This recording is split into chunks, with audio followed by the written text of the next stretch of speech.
Neděle ráno, 7:00 a ten debil začal zas. Neděle ráno, oči ještě zalepený. Včera jsme to trochu přehnali. Kafe vařím, hledám klid, v tom se celý panelák rozvibruje jak shit. Vrtačka jede, strop se skoro hejbe, já už podle zvuku poznám, v jaký zdi ten magor rejpe. Mirek sedí na balkoně, kouká dolů bez emocí, říká: Franto, klídek za soused debílek. Já chci jen kafe, já chci jen klid, ale soused má asi stavební hit. Mirek na balkoně, soused zase vrtá, 7 ráno v neděli a mě z toho mrdá. Mirek na balkoně, káva nestačí, když ten blázen vedle bude při příčky.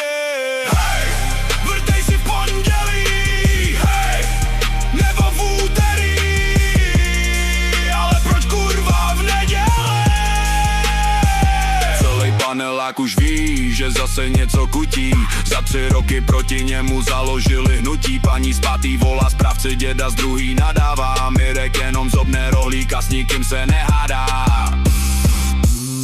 To není vrtačka, to je soundtrack sídliště.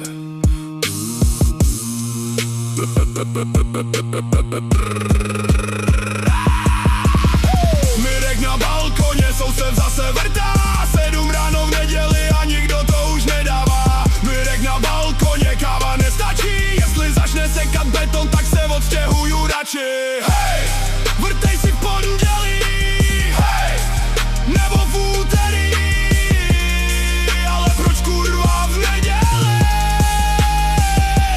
Panelák power, Mirek přežil, já taky. Tak zatím.